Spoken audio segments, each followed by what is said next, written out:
everybody. Welcome to another amazing month of Science Saturday. You may notice that I am in a particularly beautiful location today, and it has almost nothing to do with what we're doing. I just really wanted to hang out Hull Bay. So here we are.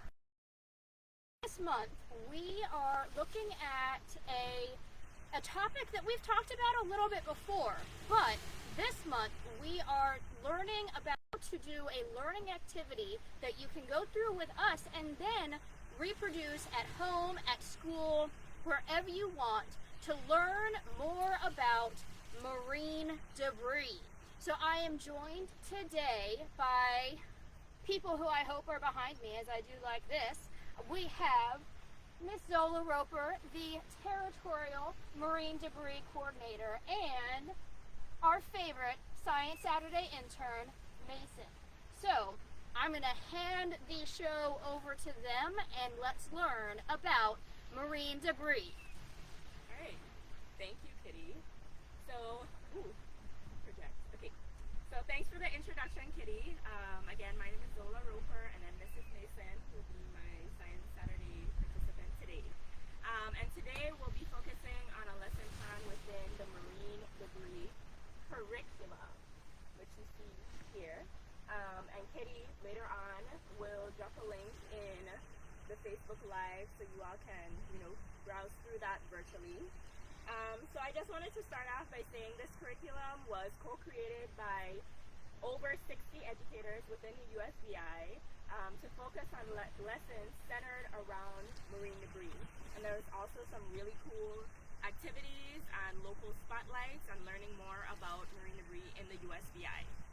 So we're gonna go ahead and get started. So first, I know we've talked about marine debris in the past, but we just wanna go through what it is again. So Smush, Mason, what is marine debris? Marine debris is trash or really anything that just doesn't belong in the ocean. It's on the ocean or on a beach. And that is an awesome definition, and you did a really good job defining it. An official definition is marine debris is any man-made, manufactured object that is intentionally or unintentionally disposed of in the marine environment. So now that we've talked about it's being found in the ocean, it's being found on our beaches, it's being found all over, can you give me some examples of two examples of what marine debris is, and two examples of what is not marine debris? Okay, so some things like trash like a wrapper, it does not belong in the ocean. Something like a piece of rusty metal from a sheet, it doesn't. But something like that wouldn't normally, it's okay for it to be in the ocean, but it's not like created and nested in the ocean, like the waves. Okay, And yep. Good connection. And one more. Twigs, they Yeah. can be in the ocean. That's completely correct. So as Smush mentioned, your favorite Cheeto wrapper or candy wrapper does not belong in the ocean. It does not belong in our beaches. Rusty metal does not belong in our ocean or on our beaches. But he gave awesome examples of things found in nature that can be found on beaches or in the water that are naturally occurring and not marine debris. So awesome job. So let's get into the activity for today. So we'll be demonstrating the beach box exploration activity, and it can be done in different ways.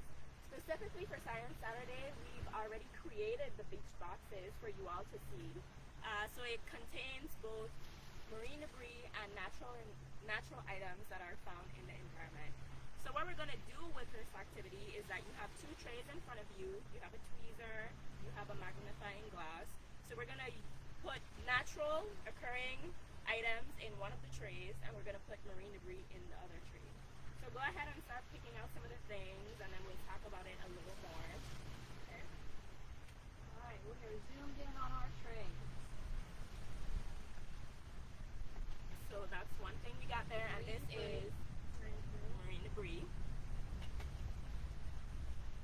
This is the example that Smush gave a leaf, which is natural in the environment.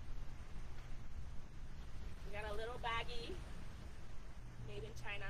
Maybe a toy or something came in that. Two more pieces of a plant, not marine debris.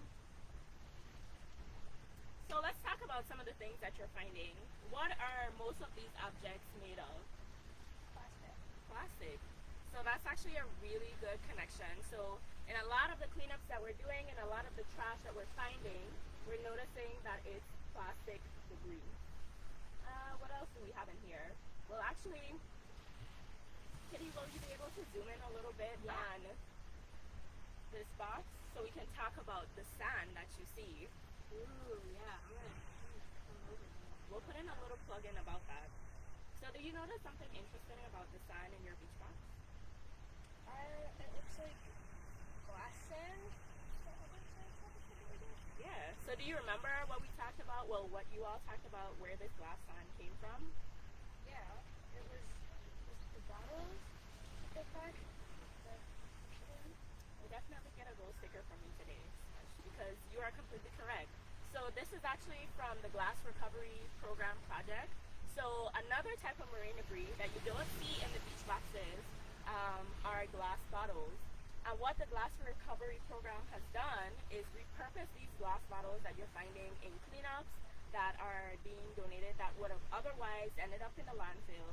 And they're repurposing it, they're crushing it using a glass crusher. And crushing it. They're crushing it. They are. They're doing an awesome job. So shout out to Howard and Javon.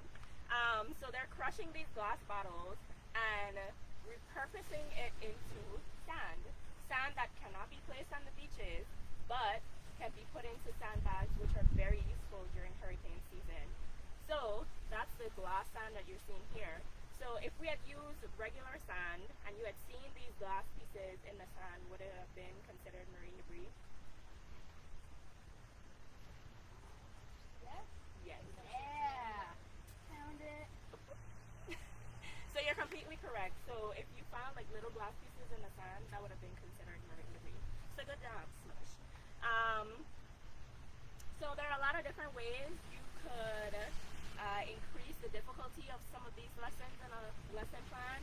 You can focus on the different types, like the different characteristics of debris, like plastic versus metal versus rubber. You can also do some statistics, some data. So how many of the different types of marine debris that are being found, the differences in the number of marine debris versus non-marine debris. So there are a lot of different modifications about this project and a lot of different guiding questions in the curriculum that you can talk about. So we also want to give a plug-in about weird marine debris finds. Woo, right. So I can start off. This is not something that I found, but it was found during a Hassel Island cleanup a few years back, and it was actually glass vials with blood still in them. So that was a pretty interesting marine debris find. So how about you, Smush? Have you had any interesting finds from cleanups that you participated in, or maybe stories that Kitty has told you from cleanups that she's participated in? Something that's like you find plastic bottles a lot, you find plastic utensils, food wrappers, but something that's unusual. Let's see. Actually, at Megan, on those back trails, not like the hike, but the one that connects the far left side of the beach. To the arboretum. Yeah. Yeah. Okay. I found this weird thing. It was like a stuffed animal, and it had but it was like an electric one, like not electric. One of those ones that like talks to you or dances or whatever. Oh, that is kind of creepy. It was really weird. It was like a bear or something. I don't really remember. But that's a weird marine debris find. Yeah. Did you save it? Going forward, maybe you could hold on to your weird debris find. Yeah. So It how was a about little bit too weird for me. It was very damaged and very. Oh, too weird. How about you, Kitty? So I actually brought two of mine today, and they're on the table. So the first one, I think this is Zola's favorite. Oh, this one. Yes, it is my favorite actually. So this was found in our first Great Mangrove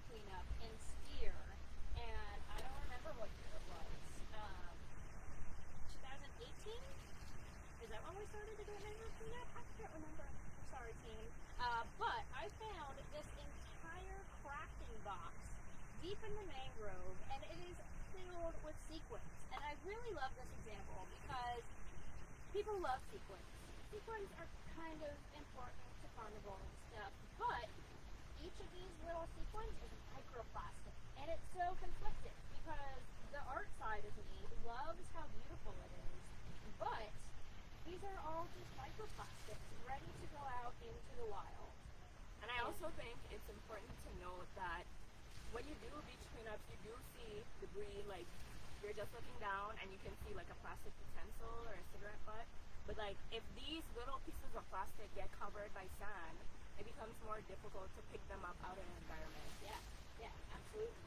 And then I also brought with me today Sophie the giraffe, a little kid's teething toy, which I found, I think here at Hole Bay many years ago.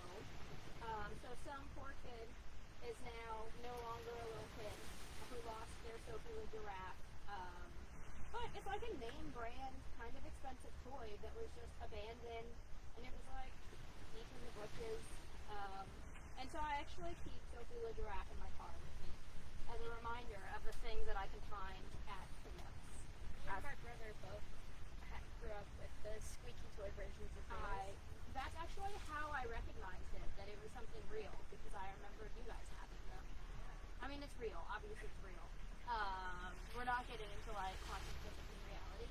That's another Saturday. Oh, I hope not. I hope so. I don't know. But yeah, so those are two of my favorite year finds. That's really cool. But I think you also brought up a really interesting topic about marine debris, how long it lasts in the environment. So you found that like almost, 5 years ago you said? Yeah. There's different marine debris items that can last for like over 20 years. So Yeah. they persist, which is another official term in the definition. Persist. Persist. So they, over years and years of time, like these things will last in the environment if you don't pick them up. So now we'll get into talking about different things that we can do, holding ourselves accountable, different solutions, and how we can help to combat marine debris. Right. So, Smush, I notice you have more stuff in your box. I think that something fun would be to look through these items, and my challenge is to tell me how to make each of these not marine debris. How could we have avoided these? So, do you want to pick it, or do you want me to pick one for you? I can pick it. All right. Should I do the ones that don't match? Or Yeah. all of them? Whatever you want. This, obviously, just use a normal plate. You don't need this. So, what is Piece that? of paper. Styrofoam. I think it's a styrofoam container. Uh-huh. It's like an egg carton. Yeah. You can just use a paper container. Right. Like a lot of other brands use this. Yeah, so instead of buying products that come in nasty toxic styrofoam, which maybe we'll do an entire Science Saturday on how gross styrofoam is. But there are other brands that come in cardboard that are compostable. You can donate them back to farmers. And you're avoiding having your food have contact with gross styrofoam. So, Or you could excellent. even support your local farmers and buy fresh eggs. I've bought fresh eggs from people. We just put them in the containers, but we have a preset container for that. Yeah, absolutely. So let's talk about something else. What about this one? This is a plastic cutlery. Just don't use plastic cutlery. Like, you bought me a set of wooden cutlery, which I really Yeah. love. I use it all the time. Or just metal. Right. Works too. Just a real fork. I keep a fork in my car. Buzzword, real. Real. I was like fork. Real. All of this stuff, just use the non-plastic versions if possible. Right, They're- yeah. Absolutely. What else?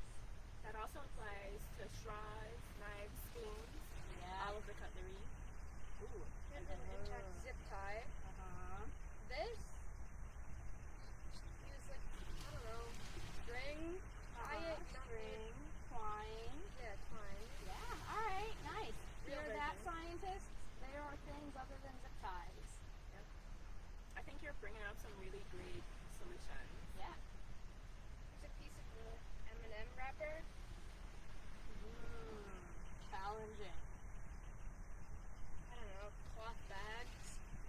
Yeah, Or- pick snacks that don't come in plastic packaging.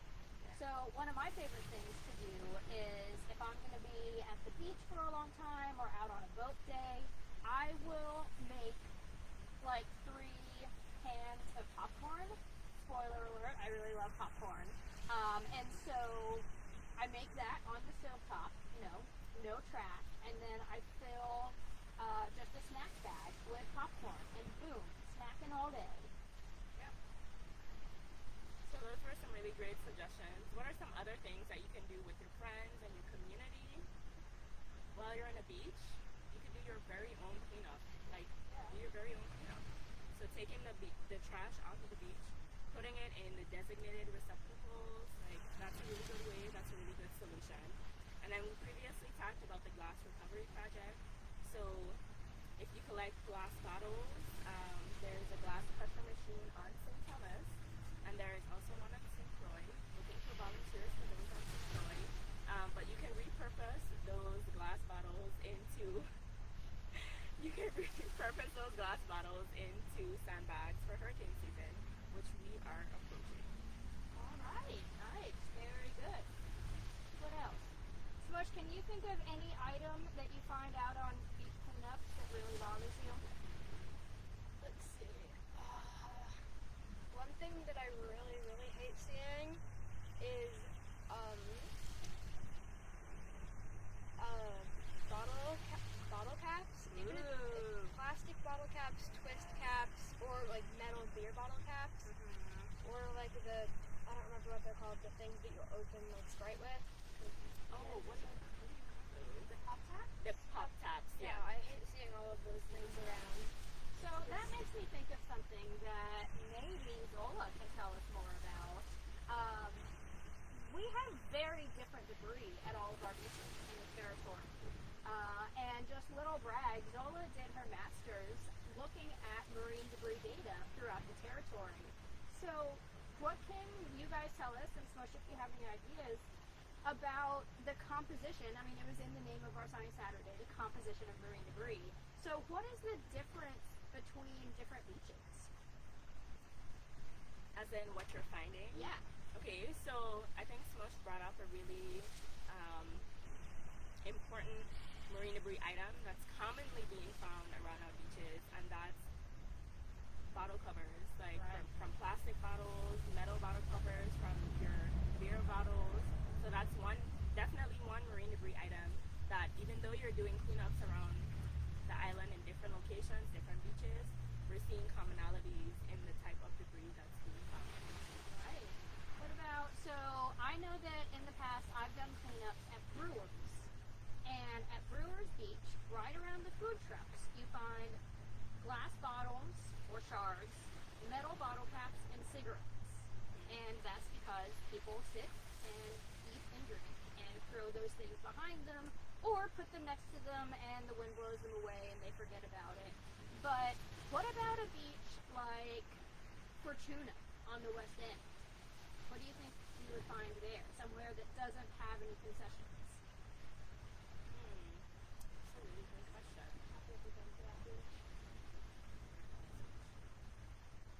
I'll turn my camera around and I'll talk about it. There I am. So, Fortuna is one of my favorite beaches. And at Fortuna, there's no concessions, but what you do get is runoff from the watershed behind and trash being blown in. And so in the rocks, you get a lot of ocean-worn trash. And so, like old bottles, parts of boats, stuff like that. Super interesting. At Christmas Cove, the beach on Great St. James, right across from the yacht club, I sail over there all the time. There's been this giant wreckage of a boat on the shore. It's really horrible to see. It's just like everywhere. Like Yeah, all this so stuff that looks like it could explode at any second. Right. well, I hope it doesn't explode. Abandoned and derelict vessels is a huge type of marine debris, literally huge, but also very important and one of the main focuses of work here in the territory, as well as with the NOAA Marine Debris Program, who, by the way, is one of the sponsors of the Marine Debris Curriculum. So shout out to you guys. Hey, Maritza. So the derelict vessels, it's not something that you're going to pick up on a beach cleanup, but like Smush said, all that trash coming off the boats as the waves break in and break them apart, you're creating more and different types of marine debris. So really good one. That is a really good one. And that also feeds into classifying marine debris, like ocean-based marine debris and land-based marine debris. So a lot of the things that we have in the beach box right now are land-based debris because they're coming from the activities that we're doing on our beaches, that we're doing up the hillside that's running down. But Kitty and Smush talked about boats, which are forms of ocean-based marine debris, because activities that what you're doing in the water, you're boating, or maybe you're fishing and like you lost your fishing line or you lost your fishing net, is being kept in the ocean, swallowed by the ocean. Right, yeah. And actually here in the territory we had a sea turtle that was found, sorry guys, sad alert. The sea turtle was found completely wrapped up in fishing line that had died. Yeah. Really, really sad. And that feeds into the consequences of your marine debris, like it harms wildlife, it's bad for human health, and it's just not great to look at on your beaches. You know Right. that the USVI is like a big tourism hotspot, and the locals love to go on the beaches as well. So who wants to go to a beach and see debris all around their feet? You know? Right, yeah. So consequences is a really good thing, I think, to finish up on today. So, you know, we talked about, or you talked about, Zola talked about the visual impact. You know, if we're going to the beach and, you know, let's say we pulled up at Hall Bay today, and as we were getting set up, Zola and Smush found quite a bit of marine debris. There is cigarettes in the sand, there is a piece of plastic. I mean, just as we pan around, there's some plastic packaging I see there, some ribbon from possibly a party. You know, this is not the kind of stuff that I want on my beach. This is my favorite place. But what about health impacts? You know, more along the lines of that sea turtle. What else could be affected by marine debris? All sorts of marine animals, all of them. Yeah. That are The things that we can trying to see, get, yeah. right? The things that we brought up, the really good point that some of this marine debris is being eaten by our marine life, right? So there are a lot of different studies that talk about that. So for instance, we're talking about the macro marine debris, the things that we can see, but some of the things that we can't see are your microplastics, your microfibers, microfilaments, your small glass pieces, and even foam pieces. And those things are being ingested by marine life, and it trickles up the food chain. So if a really tiny thing is eating a piece of plastic, that's being eaten, not the plastic, but the marine organism is being eaten by something bigger, and then all the way up to us who love eating fish, lobsters, and other marine critters. So it's making Yeah. its way up the food chain. Yeah, absolutely. And a good vocab word today for that is bioaccumulative. So as each little creature eats plastic and is then eaten up the food chain, the plastic remains and accumulates in our systems. Gross. Yeah. Really gross. Alright, so what else? I will say there's been a trashy bird hopping around behind you guys, eyeing the beach boxes. What if a bird were to eat one of these? It would eat it, it would not go well, and its system would kill it. It would not go well. It doesn't, Yeah. it would ingest it, it would come out, something else could eat it. Right. But what's happening is that if you eat a plastic bag, you're taking up room for real food. So you could eventually end up starving because you don't have the opportunity to eat food that will actually give you nutrients. It won't digest. It won't digest. Yep. Right, yeah. So this is really common in seabirds and sea turtles and whales, actually, where they are so full of plastic debris that they stop eating and they starve to death. But then when you do a necropsy, sad vocab word, when you do the necropsy, their stomachs are absolutely full with plastic. Gross. gonna do about it? Yeah, onto a more positive note. What are we gonna do about it? We can participate in local beach cleanups. You can do one with your friends, your family, your classmates, with an organization. Yeah.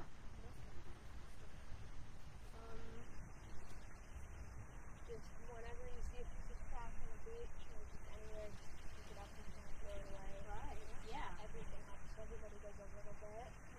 You know. A little bit goes a long way. Yes.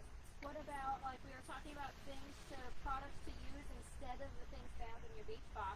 Education and awareness. So this is an entire No water bottle.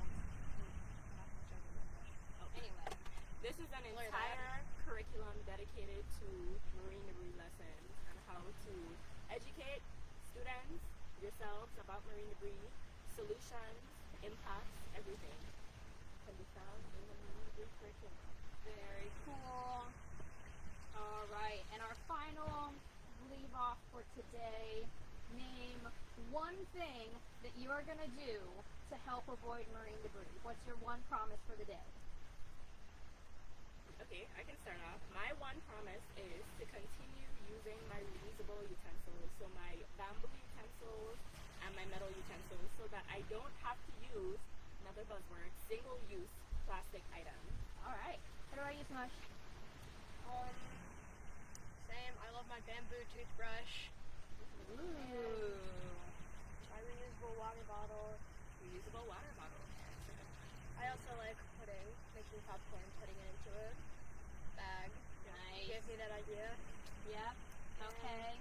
And Kitty, I know you always do things that are marine debris conscious, but what is your commitment going forward? So, hey, I hope I'm in the screen. My commitment moving forward is I promise to continue to do Science Saturday every month and find more things that we can talk about and how to, let's see here. I promise we're going to do a Science Saturday on the chemical makeup of plastics and where they come from and why they're bad for us and how we can avoid them. We already talked about that, but that's my promise to you. All right, guys. So, thank you everyone for coming today. It was a wonderful Science Saturday. Oh, hey, Mommy. I didn't see the chat. Hey, Mommy. Say hi, Grandpa. All right, everybody, thank you so much. Have a wonderful day and wave goodbye. Bye. Bye.